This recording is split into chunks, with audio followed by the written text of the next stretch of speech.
যিনি আমাদের দেশনেত্রী বেগম খালেদা জিয়া, যাকে ছাত্রদল থেকে শুরু করে স্বেচ্ছাসেবক দলের কেন্দ্রীয় সাধারণ সম্পাদক তারেক রহমান, যাকে মনোনয়ন দিয়ে আমাদেরকে পাঠিয়েছেন, আজ সারা বরিশালের জেলার মেধাবী সন্তানদের মধ্যে অনন্য ব্যতিক্রম ধর্মী একটি স্লোগান নিয়ে বুলন্দ আওয়াজ তোলা একটি নাম, জনাব রাজীব আহসান।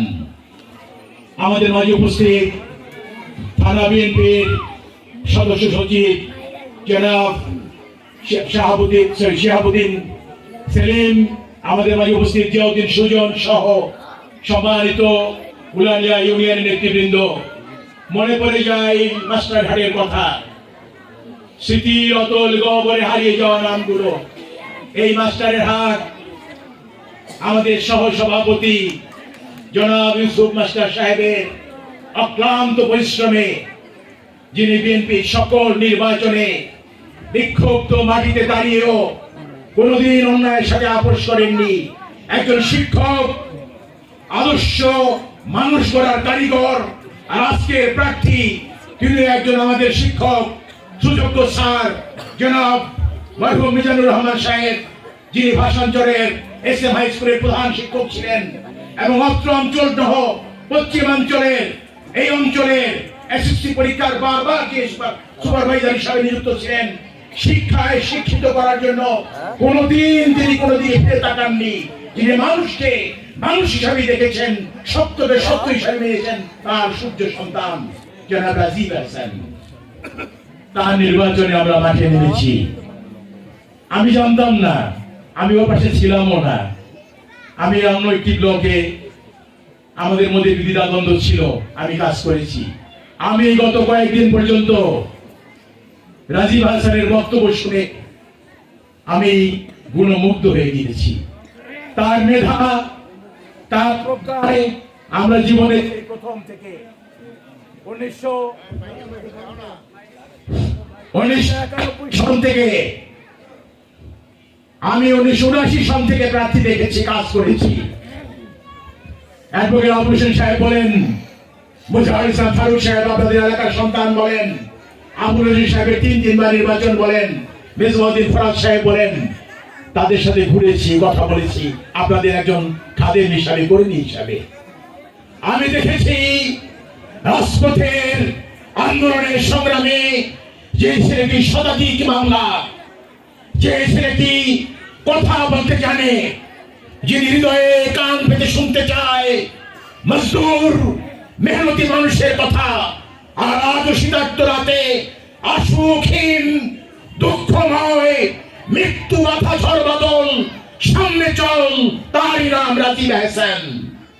শত মামলাকে উপেক্ষা করে ঝঞ্ঝা বিক্ষুব্ধ মাটিতে দাঁড়িয়ে প্রতিদিনের দুর্বার অগ্নিশিখার মতো জ্বলে উঠেছে আমার ছোট ভাই, আমাদের সন্তান প্রিয় রাজীব আহসান ভাই। অনেকে আসবে, অনেকে আজকে ইসলামের দোহাই দিয়ে আসেন। প্রিয় ভাই, শহীদ রাষ্ট্রপতি জিয়াউর রহমান 1979 সনের সংবিধানে আল্লাহর উপর আস্থা বিশ্বাস নিয়ে বাংলাদেশ লিখেছেন। সঙ্গে দিয়েছিলেন কি? বিসমিল্লাহির রহমানির রহিম। আল্লাহর উপর আস্থা বিশ্বাস, ইসমে আজমের যে পাওয়ার বাংলাদেশে কে গ্রন্থিত করেছিল, কে রোপণ করেছিল? আপনাদের কারো অস্তিত্ব তখন ছিল না। পাকিস্তান থেকে জিয়াউর রহমান সাহেব জনাব গোলাম আজম সাহেবকে নিয়ে এসেছিলেন যে আসুন বহুদলীয় রাজনীতি করি, সম্মান তিনি দিতে জানেন। আজ তার সন্তান তারেক জিয়া, আপনারা জানেন ঢাকার রাজপথ 3 ধরনের জায়গা ছিল না, স্লোগানে স্লোগানে মুখরিত হয়েছিল। বাংলাদেশ নয়, পৃথিবীর ইতিহাসে একটি নবদিগন্তের সূচনা হয়েছিল তারেক জিয়ার আগমনে। আমরা তার প্রতিধ্বনি, তার পদধ্বনি আমরা শুনতে চেষ্টা করেছিলাম বিগত 17 বছর। 17 বছরের ঝঞ্ঝা বিক্ষুব্ধ মাটিতে দাঁড়িয়ে এই মাটির সন্তান রাজীব আহসান বারবার নির্যাতনের শিকার হয়েছেন, বারবার জুলুমের শিকার হয়েছেন। কারাগারে অন্ধ প্রকাশে গিয়েছেন, তার ব্যক্তিগত কোনো স্বার্থে নয়, একই আদর্শ, বিসমিল্লাহর আদর্শ, জাতীয়তাবাদের আদর্শ, ইসলামী মূল্যবোধের আদর্শ, হিন্দু মুসলমান বৌদ্ধ খ্রিস্টানের আদর্শকে প্রতিষ্ঠিত করার জন্য রাজি হয়েছেন, মর্দে মুমিন হয়ে লড়াই করেছেন। তার নাম আছে ইনসাফ। ইনসাফ কি কয়েকজনের নাম? আজকে আপনারা মুসলমান, আমরা কি এই দেশে জিয়াউর রহমান সাহেব তখন যদি ইসলামী মূল্যবোধকে সুস্পষ্টভাবে বিকশিত না করত, আজকে আপনাদের অস্তিত্বকে খুঁজে পাওয়া যেত না। আপনারা আজকে সমালোচনা করেন কার? যে মাতা কয়েকদিন আগে সর্বশক্তিমান মহান আল্লাহ রাব্বুল আলামিনের দরবারে চলে গিয়েছেন। হাল জাযাউল ইল্লাল ইহসানিল ইহসান। তার জীবনে তিনি কল্যাণ করেছেন, মৃত্যুতেও তিনি সেটা পেয়েছেন। আমরা দেখেছি কি বাংলাদেশের দল মত জাতি ধর্ম বর্ণ নির্বিশেষে একই স্লোগান, একই শব্দ, একই ক্রন্দন, একই বুক ফাটা আর্তনাদ যে আমাদের মা, আমাদের নেত্রী, অপসীন নেত্রী, বাংলাদেশের নেত্রী, মজদুর মেহনতি মানুষের নেত্রী, যিনি আজ এত সংগ্রাম, এত গণতন্ত্র মুক্তির জন্য লড়াই করেছেন। 17 বছর তিনি বিভিন্ন ভাবে নির্যাতিত হয়েছেন, স্বামী হারিয়েছেন, সন্তান হারিয়েছেন, নিজের সন্তানকে বিভিন্ন দেশে পাঠিয়ে দিয়েছে বিভিন্ন সময় বিভিন্ন ভাবে। তারপরও তিনি থেমে থাকেননি, আপোষ করেননি।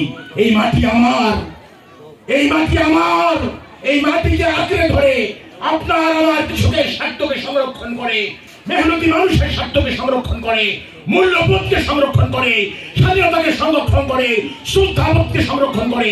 একটি বাজে কথাও জীবনে তিনি বলেন নাই। তার জানাজার নামাজে কোটি মানুষ দাঁড়িয়ে গিয়েছে, কোটি মানুষ। বিশ্বের ইতিহাসের সবচাইতে বড় জানাজা হয়েছে। সেদিন দেখেছি রাজীব হাসানের চোখে অটোমেটিক জল পড়ছে, পানি ঝরছে। রাজীব হাসান সেদিন ক্রন্দন করছে যে মা তাকে ছাত্রদলের সভাপতি নিযুক্ত করেছে, সেদিন অ্যাপ্রোপ্রিয়েট ছিল, আমরা বুঝি নাই। নিজের সন্তান, নিজের ভাই আমরা বুঝি নাই। আমরা বিভিন্ন ভাবে রাজনৈতিক হোলি খেলায় আমরা হারিয়ে গিয়েছিলাম।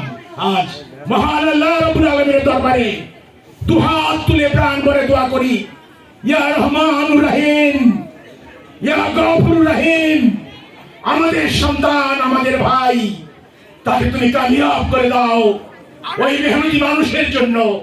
আয় আল্লাহ, তুমি তাকে বিজয়ী করে দাও, তুমি তাকে বিজয়ী করে দাও। ভাগ্য বঞ্চিত মেহেন্দিগঞ্জের মানুষ যেন মাথা উঁচু করে আবার বলতে পারে, নারায়ণ তাকবীর, নারায়ণ তাকবীর। এই স্পিড যেন থেমে না যায়, এই স্পিড যেন বুলন্দ আওয়াজ হয়ে এই মাটিতে মিশে রাজীব হাসান উন্নয়নে, শিক্ষায়, স্বাস্থ্যে, মা মাটি মানুষের জন্য কাজ করতে পারেন, এই আহ্বান রেখে আমি আমার সংক্ষিপ্ত বক্তব্য শেষ করছি। আল্লাহ হাফেজ। বাংলাদেশ জিন্দাবাদ। শহীদ জিয়া অমর হোক, খালেদা জিয়া অমর হোক, জনতা তারেক জিয়া জিন্দাবাদ, জনাব রাজীব হাসান জিন্দাবাদ, জিন্দাবাদ, জিন্দাবাদ।